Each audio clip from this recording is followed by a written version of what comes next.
वीर प्रभु जी मोरी रंग दो चुनरिया, वीर प्रभु जी मोरी रंग दो चुनरिया, रंग दो चुनरिया मोरी रंग दो चुनरिया, रंग दो चुनरिया मोरी रंग दो चुनरिया, वीर प्रभु जी मोरी रंग दो चुनरिया, ऐसा रंग रंग दो जो कभी भी ना उतरे, ऐसा रंग रंग दो जो कभी भी ना उतरे, धोयों से चाहे सारी उमरिया, धोयों से चाहे सारी उमरिया, वीर प्रभु जी मोरी रंग दो चुनरिया।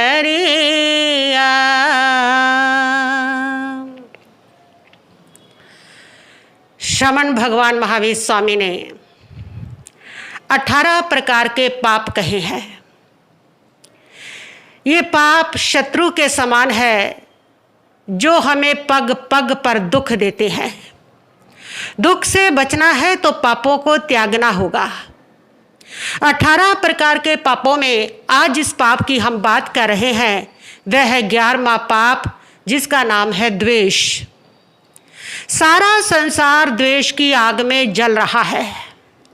तन जल रहे हैं, मन जल रहा है, घर जल रहे हैं, परिवार जल रहे हैं, समाज जल रहा है, देश और राष्ट्र जल रहे हैं।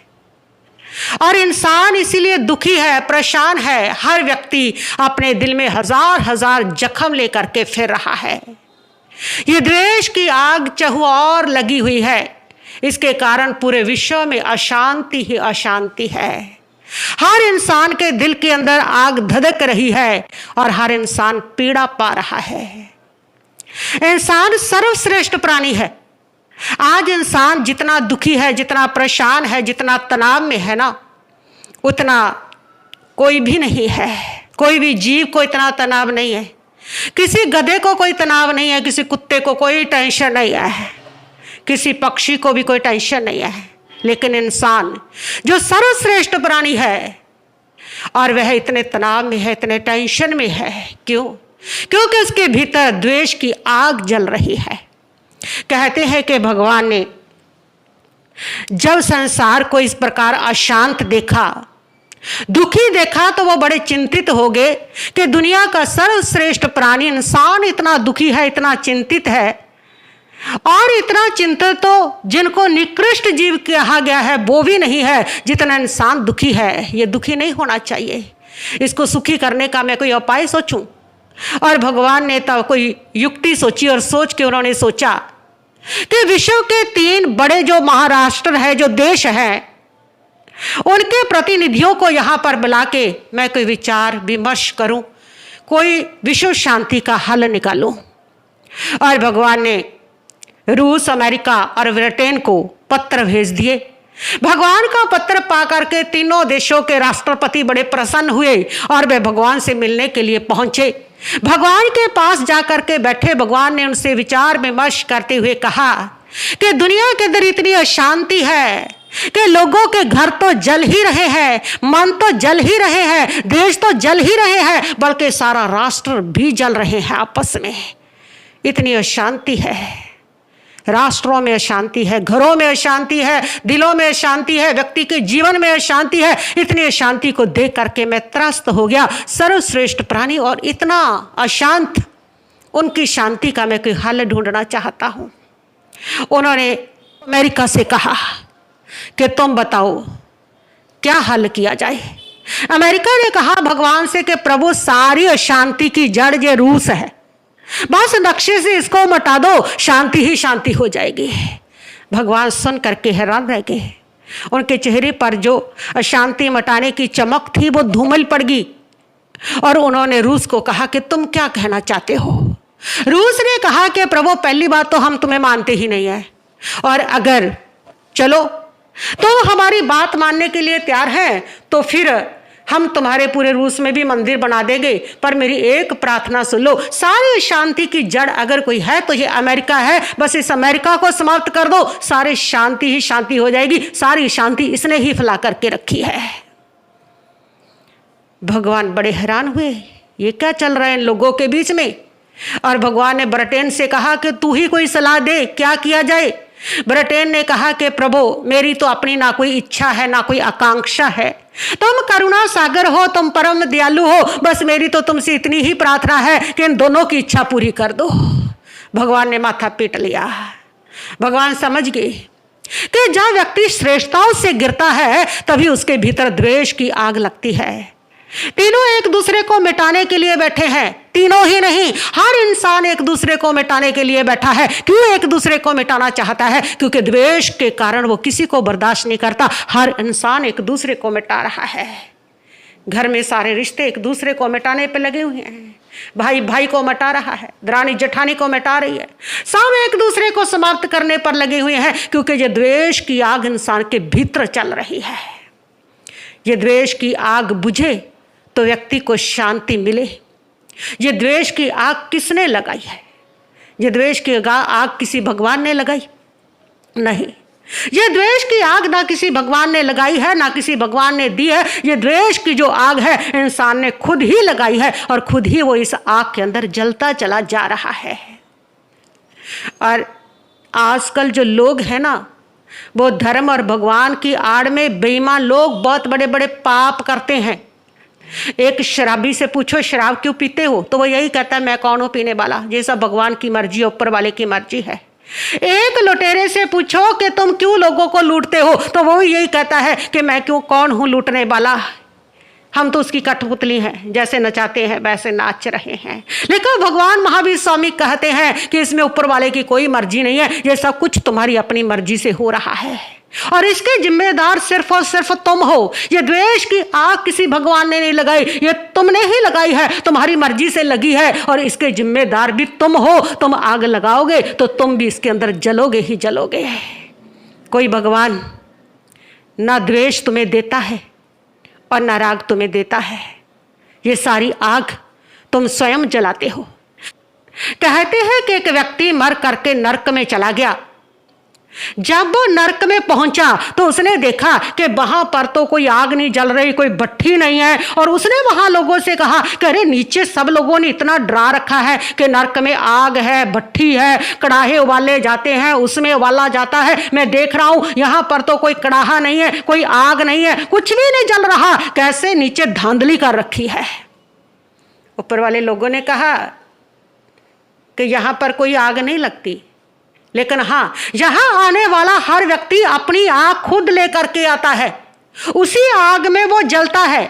ये सारे जो नरक हैं ये भगवान के द्वारा तैयार नहीं किए गए, ये इंसान के द्वारा तैयार किए गए हैं, और कोई भगवान इंसान को नरक नहीं भेजता, इंसान खुद अपने कर्म से नरक में जाता है। कोई नरक के अंदर जितनी अग्नियां हैं वो भगवान की नहीं बनाई हुई, वो कड़ाहे भगवान के नहीं बनाए हुए, वो इंसान के बनाए हुए हैं। वो सारी आग भी इंसान की पैदा की हुई है, वो ईर्ष्या की आग, वो द्वेष की आग, वो बैर की आग, और उसी आग में इंसान जलता है, और उसी आग से सारे नरक तैयार होते हैं।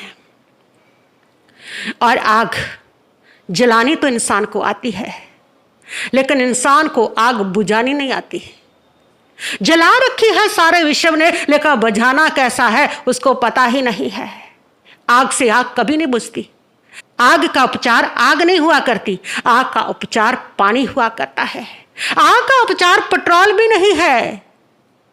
और अभी हम यही कर रहे हैं, किस देश की आग को द्वेष की आग से बुझाना चाहते हैं। हम पेट्रोल लेकर के बैठे हैं, उसके द्वारा बुझाना चाहते हैं। पेट्रोल से आग बढ़ती है, द्वेष से द्वेष बढ़ता है, बैर से बैर बढ़ता है, विरोध से विरोध बढ़ता है, क्योंकि ये उसका उपचार है ही नहीं है। टिट फॉर टैट, जैसे को तैसा, शठम प्रति शाठ्यम, ये पेट्रोल लेकर के हम बैठते हैं जब कोई हमें दुखी करता है, परेशान करता है। जब कोई द्वेष की आग लेकर के आता है तो उस आग को मिटाने के लिए हमारी नीति होती है टिट फॉर टैट, जैसे के साथ तैसा करो, और उससे वो आग द्वेष की बढ़ती चली जाती है, बढ़ती चली जाती है, रुकने का नाम नहीं लेती है। आग का उपचार पानी है, और द्वेष की आग का उपचार भी मैत्री है, क्षमा है। जब तक मैत्री और क्षमा का फायर ब्रिगेड इस इंसान के पास नहीं होगा, परिवार वालों के पास नहीं होगा, विश्व और के पास नहीं होगा, राष्ट्रों के पास नहीं होगा, तब तक पूरे विश्व में शांति नहीं हो सकती है, द्वेष की आग बुझ नहीं सकती है। कहते हैं कि दो देवरानी और जेठानी थी। देवरानी के जहां एक बच्चा था और जेठानी बिल्कुल बांझ थी। जेठानी को बहुत ईर्ष्या रहती थी, बहुत द्वेष रहता था कि इसके बेटा हो गया, मेरे बेटा नहीं है, इसके बेटा हो गया, घर के अंदर इसकी इज्जत बड़ी हो गई है। और वह देवरानी बहुत ही भोली भाली थी। और एक दिन देवरानी का बच्चा बीमार हो जाता है और जेठानी के मन में उस बच्चे के प्रति भी द्वेष हो जाता है। उसको लगता है ये मरे तो ये मेरी जैसी हो जाए, और वो द्वेष की आग उस जेठानी के मन के अंदर लगी हुई है। और बच्चा बीमार हो गया, बच्चा ठीक नहीं हो रहा, जो जो दवा की मर्ज बढ़ता ही चला गया।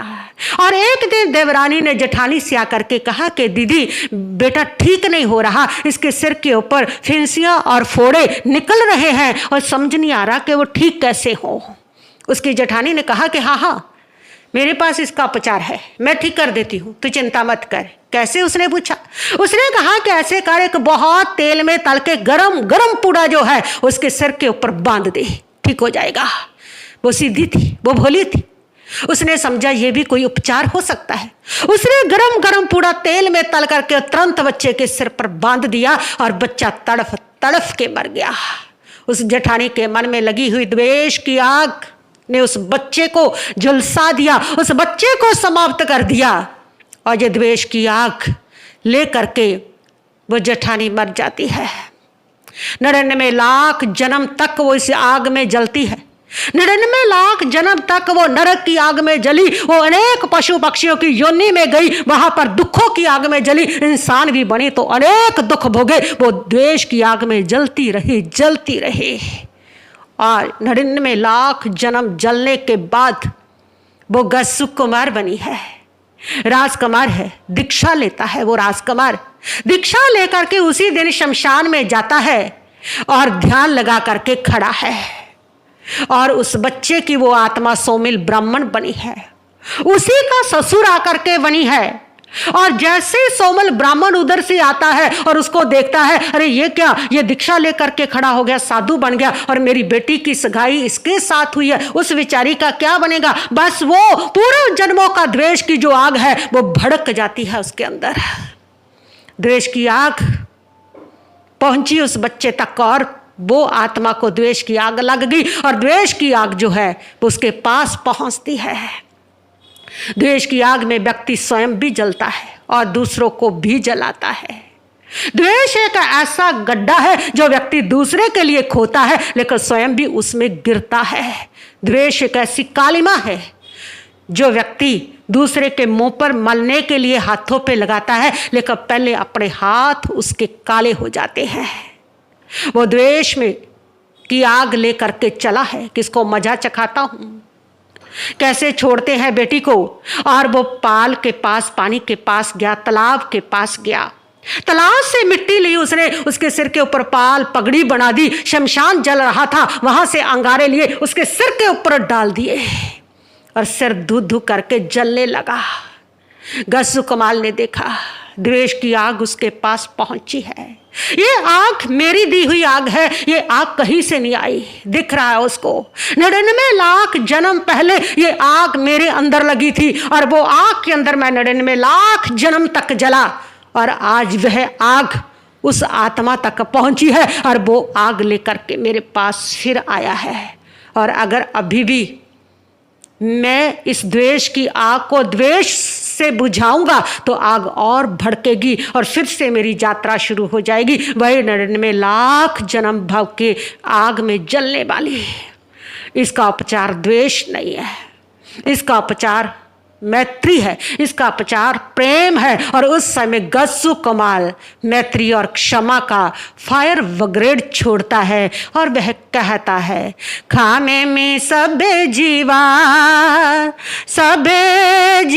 खामे तुम्हें, मिट्टी में सबे भुए सु, वैरम जमने के नई। मैत्री और क्षमा का फायर ब्रिगेड छोड़ करके उस आग को शांत किया कि मैं सबसे क्षमा मांगता हूं, सब मुझे क्षमा करें। इस विषय के अंदर कोई भी मेरा शत्रु नहीं है, सब मेरे मित्र है और उसको मित्र रूप में देखता है, क्षमा देता है, क्षमा करता है। और इस फायर ब्रिगेड से वो उस आग को शांत करता है। और जैसे ही आग शांत होती है, गस्सू कुमार की आत्मा शीतल हो जाती है और वो आग सदा सदा के लिए समाप्त हो जाती है और गस्सू कुमार केवल ज्ञान को पा करके सिद्ध बुद्ध मुक्त हो जाते हैं। उस आग को शांत करने का यही एक सूत्र है। भगवान महावीर स्वामी का पूरा भव त्रिपृष्ठ राजा के रूप में है और एक बार शैया पालक उनके पास बैठा है, नाट्य मंडली नाचने के लिए आई हुई है। राजा त्रिपुष्ट राजा उसको देख रहा है, नाटकों को। नींद आने लगी तो उसने शैया पालक को कहा कि जब मेरी आंख लगेगी तो इन नाटकों को बंद करवा देना। उसने कहा ठीक है महाराज, और राजा तो सो गया। शैया पालक को लगा बहुत सुंदर नाटक है, मैं मजा ले लूं, मैं देखता रहूं, और उसने बंद नहीं करवाया, वो देखता रहा। सुबह राजा की आंख खुली और राजा ने उठ करके देखा और कहा ये तुमने बंद नहीं करवाए, मैंने तेरे को आदेश दिया था, मेरे को अच्छे लगे भगवान। अच्छा, तुम मेरे आज्ञा का उल्लंघन करने की हिम्मत रखते हो। बस इसी से द्वेष पैदा हो जाता है और उस द्वेष में आकर के ऑर्डर देता है कि इसके कानों में गरम गरम शीशा डाल दिया जाए, जिस कानों की वजह से मेरी आज्ञा का उल्लंघन हुआ है। और शैया पालक के कानों में गरम गरम शीशा डाला जाता है। द्वेष की आग लगी उसके मन में और वो द्वेष की आग शैया पालक तक पहुंचती है और शैया पालक तड़फ तड़फ के मरता है। और जब वो तड़फ रहा है उस समय राजा की इस व्यवहार से वो आग शैया पालक के मन में भी लग गई है। द्वेष की आग से भर गया है वो और वहां से वो चला गया है। भगवान महावीर स्वामी की वो आत्मा त्रिपुष्ट वासुदेव की आत्मा भगवान महावीर स्वामी के रूप में जब आती है तब वो ध्यान लगा रहे हैं जंगल में, और वो द्वेष की आग जिस आत्मा को लगी हुई है वो आत्मा आती है ग्वाले के रूप में और आकर के भगवान महावीर स्वामी को कहती है बाबा मेरे बैलों का ध्यान रखना, ख्याल रखना, ये इधर उधर ना हो जाए। भगवान अपने ध्यान में मस्त थे। वो शाम तक आया, बैल इधर उधर चले गए। उसने भगवान से पूछा कहाँ है, भगवान मौन थे। उसके मन में द्वेष की आग लग गई। बस उसको तो सिर्फ निमित्त चाहिए था, द्वेष की आग तो पहले से उसके अंदर थी और उसको इतना गुस्सा आता है, इतना द्वेष उठता है कि ये बाबा जो है इसने चोरी की होगी, इसी ने छुपाए है मेरे बैल, और उसके ऊपर सारी गलत आशंकाएं पैदा होती है उस द्वेष की आग के कारण से। और वो गुस्से में आकर के, द्वेष में आकर के एक कील उठाता है और एक मोटा कील भगवान महावीर स्वामी के कानों में ठोक देता है और भगवान महावीर स्वामी देखते हैं ये द्वेष की आग मैंने ही इसको दी थी, इस तक पहुंची और आज फिर वापस मेरे पर पहुंची है। द्वेष से द्वेष समाप्त नहीं होता, इस द्वेष की आग को मुझे शीतल मैत्री के जल से शांत करना है। और भगवान महावीर स्वामी के मुख से भी तब यही सूत्र निसृत हुआ, खामे में सबे जीवा खामे तुम्हें, मिति में सबे भुए सु वैराम जमने के नई। मैं सबसे क्षमा मांगता हूं जिसको द्वेष दिया उन सब आत्माओं से। मैं सबको क्षमा देता हूं जिन्होंने मुझे पीड़ा दी। इस विषय में कोई मेरा शत्रु नहीं, सब मेरे मित्र हैं। और अपना मैत्री का फायर ब्रिगेड उन्होंने छोड़ा और परमात्मा की आत्मा परम सुख को प्राप्त होती है और उस द्वेष की आग को सदा सदा के लिए समाप्त कर देती है। द्वेष की आग से बचने का यही एक परम सूत्र है।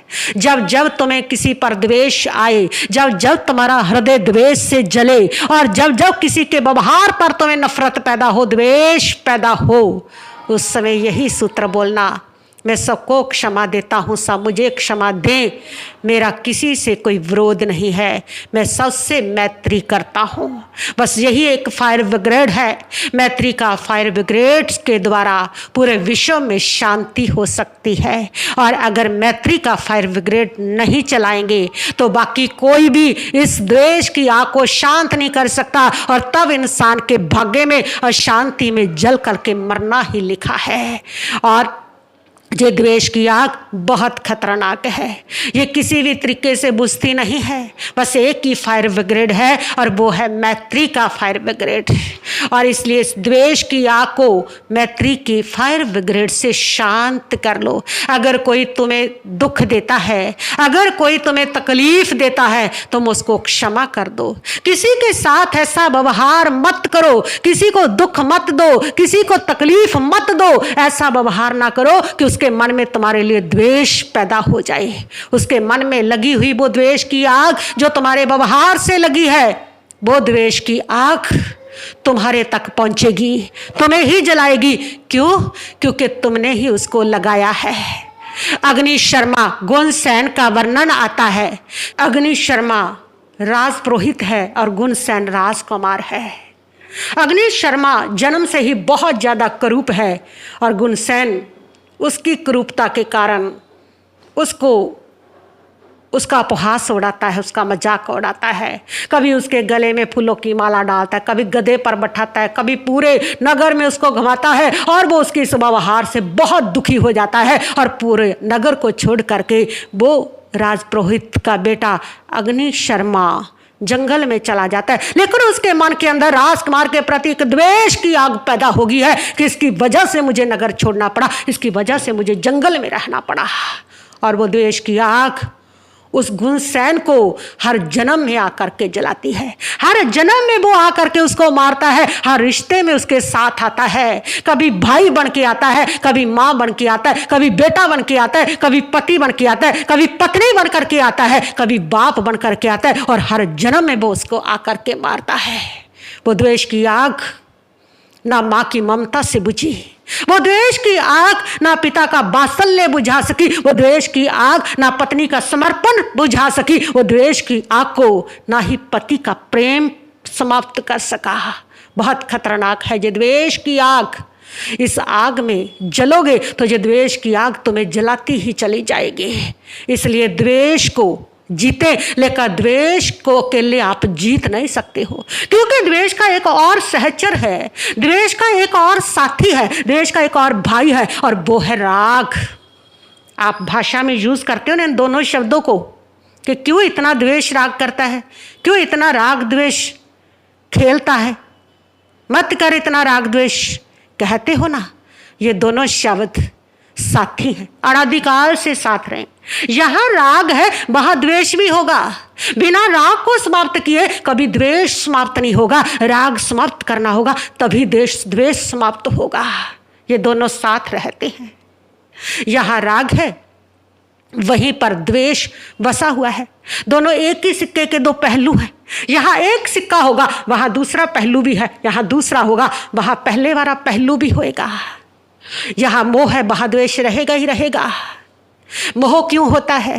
जहां से हमें सुख मिलता है उसके साथ हमारा मोह होता है, और जब वहां से सुख मिलना बंद हो जाता है तो उसी के प्रति हमारा द्वेष हो जाता है, क्योंकि द्वेष में ही छिप करके बैठा है, बस अवसर की ताक में है। मोह समाप्त हुआ, द्वेष चालू हुआ। इसीलिए तो जो लोग सबसे ज्यादा प्यारे होते हैं ना उन्हीं को लोग मार देते हैं।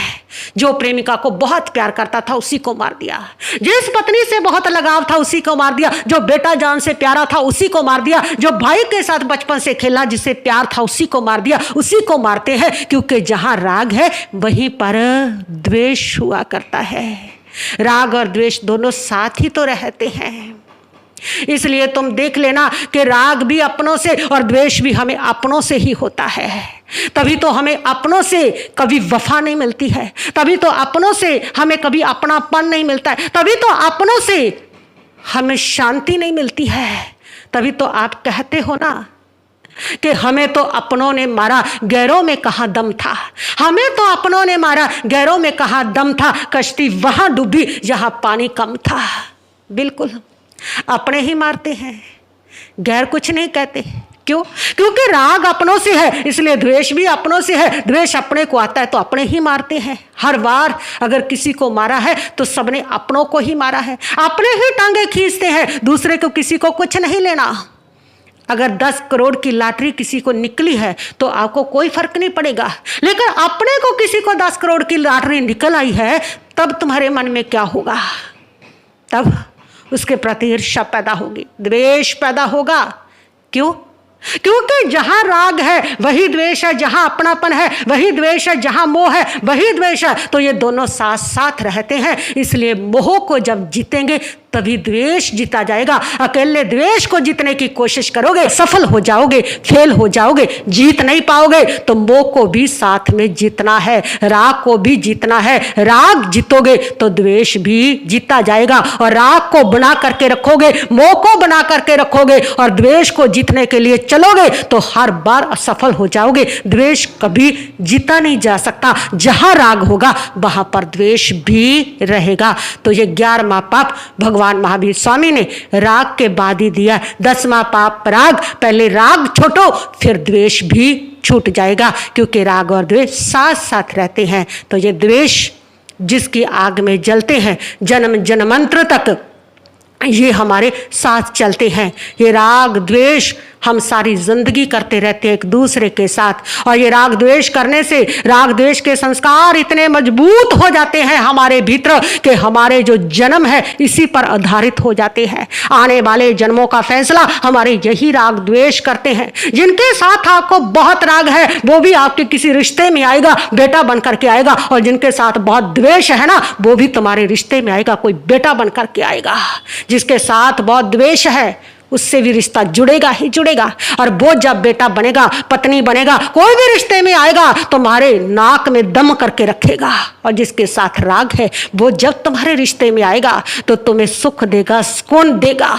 इसलिए ये राग द्वेष ही तुम्हारे अगले जन्मों को निर्धारित करते हैं। ये राग द्वेष ही तुम्हारी आत्मा को बांधते हैं, तुम्हारी आत्मा का पतन करते हैं। इसलिए परमात्मा ने इसको पाप कहा है।